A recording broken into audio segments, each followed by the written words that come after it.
เมื่อนี้สิมาถามความรู้สึกสลอยว่าสลอยเรียกมันในเมื่อยอยู่ปะเมื่อยอยู่ปะเมื่อยเมื่อยวันหนึ่งนะเมื่อยปะเมื่อย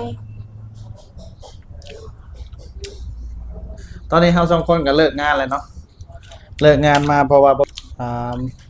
2 1กราบทักทายสบายดีและสวัสดีพ่อแม่พี่น้องป้องปายเนาะหมู่เพื่อนวัชคูสู่คนบอกว่าสิอยู่ทางในแล้วก็ทางต่างประเทศเนาะมื้อนี้พ่อกับโบเป้กับสลอยพี่น้องเอ้ยหลังจากที่หายหน้าหายตากันไปเฮิงกันเลยเนาะพี่น้องเนาะเฮิงเติบว่าไงก็เฮิงกันเลยจากการ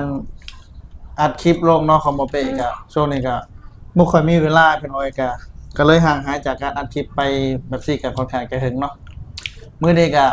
กลับมาคือเก่าแล้วได้เป็นนั่นได้โบเป้กับสิพยายาม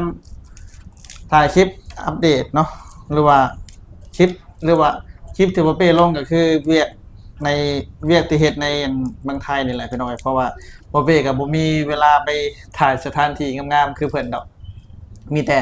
ถ่ายในหน้าเวียกหน้างานแล้วก็ไลฟ์สดลงเนาะพี่น้องเนาะจังได๋ก็บ่ได้ที่เข้ามาก็ให้กำลังใจโบเป้คือเก่าเนาะพี่น้องเนาะมื้อนี้สิมาถามความรู้สึกชาวร้อยว่าสลอยเรียกมันในเมื่อยอยู่ปะเมื่อยอยู่ปะเมื่อยเมื่อยวันหนึ่งนะเมื่อยปะ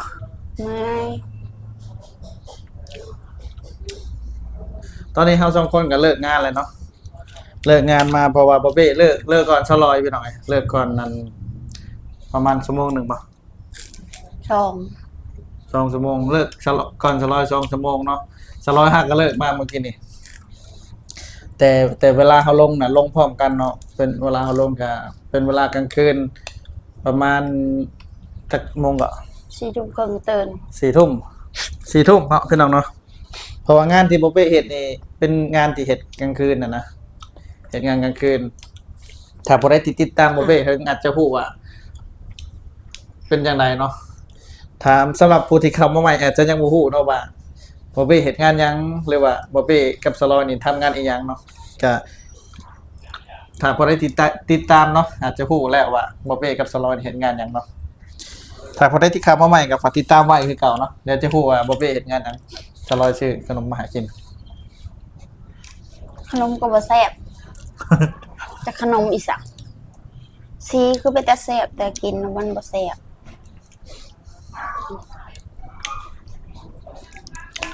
มีอันเดี๋ยวโบเป้สิมาตอบคำถามมันที่มีคำถาม FC ถามเข้ามาเนาะ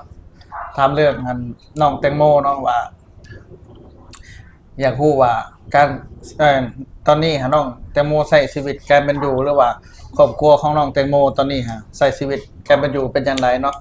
เดี๋ยวโบเป้สิมาตอบให้ในคลิปหน้าเนาะสำหรับคลิปนี้ก็เป็น EP แรกหรือว่าเป็นคลิปแรกของโบเป้ก็ว่าได้ที่เปิดคลิปเนาะเปิดคลิปขึ้นมามีหลายสายเลยมีหลายสีแซ่บกันดูจักขนมอีสังจักก็เอิ้นขนมมันหยังจะมองแล้วสลอยเลิกงานมานี่11 โมง11 โมงปุ๊บสิเที่ยงแล้วเพิ่นเอาไว้ลงตั้งแต่อัน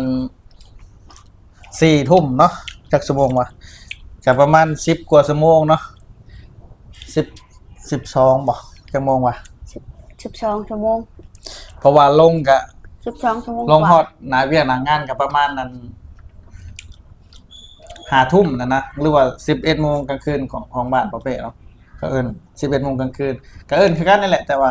แตกต่างกันเรื่องทุ่มกับมันอันยังก็เรื่องทุ่มกับมันยังก็ว่าบ่นะบ่มักกินของหวานบ่ขอบ่กินมันเบิดสิได้บ่ว่าสิได้มันว่าให้อุ่นกินมื้อนี้ก็น้องให้อุ่นบ่ยังบ่มาหาเนาะเดี๋ยววันโบเป้ก็สิคอยอัปเดตลงไปเรื่อยๆเนาะอัปเดตในหน้าเวียกหน้างานนี่แหละบางทีก็อาจจะมีคลิปเกี่ยวกับข่าวแน่หรือว่าคลิปมานั่งสัมภาษณ์กันแน่เนาะอาจจะมีแบบว่าสะสมหรือว่าผสมกันไปนะอาจจะเห็นเรื่อยๆเนาะช่วงนี้อาจจะเห็นโบเป้ลงเรื่อยๆเนาะเพราะว่าช่วงที่โบเป้เริ่มทำคลิปแรกๆอาจจะเห็นแต แต่บ่เป้กับมันน้องๆหรือว่าหลานๆหรือว่าอันดับหนึ่งก็คือน้องหนึ่งเนาะน้องหนึ่งสาวลูกครึ่งไทยลาวก็มีหลายคนถามหาก็สิมาตอบในคลิปหน้าคือกันเนาะว่าถามหาน้องแตงโมแล้วก็ถามหาน้องหนึ่งเนาะเพราะว่าช่วงที่บ่เป้เฮ็ดคลิปแรกๆอาจจะเห็นแต่บ่เป้กับน้องๆเนาะก็บ่ค่อยเห็นสลอยนี่ก็ถือว่าเป็นนางเอกของช่องคือกันแต่ว่าบ่ค่อยได้ บ่ค่อยได้ลงเนาะเพราะว่าสลอยก็เป็นคนที่คือขี้อายเนาะขี้อายบ่อยากลงกับโลกโซเชียลนะอันนี้ก็ที่เอาเพิ่นมานั่งเว้านำนี่ก็บังคับเพิ่นได้นี่บังคับเพิ่นมาเพิ่นบ่ได้อยากมาถ่ายนำเนาะเพราะว่าเฮาก็อยากฝึกฝนว่าให้เพิ่นกล้าแสดงออกนะเพราะว่าแรกๆบ่เป้ก็เป็นคนที่บ่กล้าแสดงออกคือกันเป็นคนที่อายๆนะแต่ทุกมื้อนี้ก็บ่เป้ถ่ายคลิปอยู่ในบอนที่บ่เป้ทำงานก็มีคนแซวเข้ามาเนาะหรือว่ามีคนมองว่าบ่เป้เฮ็ดเพื่อหยังแต่สำหรับบ่เป้นี่ก็บ่ได้สนใจดอกเนาะว่าใครอยากมองจังไดก็ให้เขามองไปเนาะแต่เฮาก็พยายามทำหน้าที่ของเฮาให้ดีที่สุดเนาะถ้าว่าเฮาตั้งใจอยากจะเฮ็ดเกี่ยวกับสิ่งนี้หรือว่าเฮาเดินทางมาด้านนี้เฮาก็ตัดความอายออกไปเนาะพี่น้องใครสิว่าจังได๋ก็สร้างเนาะเฮาก็ต้องตัดสินใจเฮ็ดนั่นแหละบ่ต้องอายดอกถ้าบ่ได้คิดอยากจะเฮ็ดก็ต้องมันก็มีอุปสรรคเนาะมันก็ต้องมีอุปสรรคหลายอย่างกว่าเฮาจะผ่านไปแต่ละมื้อแต่ละเดย์ก็บ่ได้แม่นง่ายๆได้พี่น้องบ่เป้ก็มีคำดูถูกหลายเนาะดูถูกหลายว่าสำหรับคำที่มักได้ยินสำหรับหมู่คู่ดูถูกนี่ว่าบ่เป้นี่เป็นบ้าบ่เนาะเฮ็ดเพื่อหยังเด้มาละกำลังถ่ายคลิปอยู่ใช่น้องไออุ่นเด้ค่ะ ไปโรงเรียน น้องไออุ่นไปโรงเรียนก็เลยบ่ได้มาเนาะคือมาไวแท้ยังบ่ทันนั่นล่ะครับ คุณมีไว้อะ ยังก็บอกว่าจักหน่อยเด้ โอเคเนาะเป็นน้องๆสำหรับคลิปนี้ก็เป็น EP แรกที่บ่เป้กันมาเปิดคลิปเนาะก็สิเห็นบ่เป้อัปเดตลงเรื่อยๆแล้วแหละกันได้ก็ฝากให้กำลังใจคือเก่าคือเดิมเนาะสำหรับคลิปนี้บ่เป้กับสลอยก็สิได้ขอตัวลาเนาะไปเพียงเท่านี้ก่อนสนิทบ่สลอย ไว้เจอกันใหม่เนาะจะได้ก็ฝากพ่อแม่พี่น้องป้องไปพ่อแม่พี่น้องทางฝั่งไทยฝั่งลาวหรือว่าพ่อแม่พี่น้องที่อยู่ทางต่างประเทศก็เข้าให้กำลังใจเนาะคนละหนึ่งกำลังใจกับพ่ออะไรพี่น้องให้กำลังใจทั้งบ่เป้และกับสลอยเนาะอาจจะชีบอกเชี่ยวคลิปนำกันตลอดบ่ ฮะ จักแลเนาะบางเทื่อก็เมื่อยเฮ็ดเวียกก็บ่อยากเอาเนาะ บางทีอาจจะเห็นบ่เป้คนเดียวหรือว่า บางทีบ่เป้ก็จะบังคับสลอยถ่ายนํคือกันเพราะว่ามื้อนี้ก็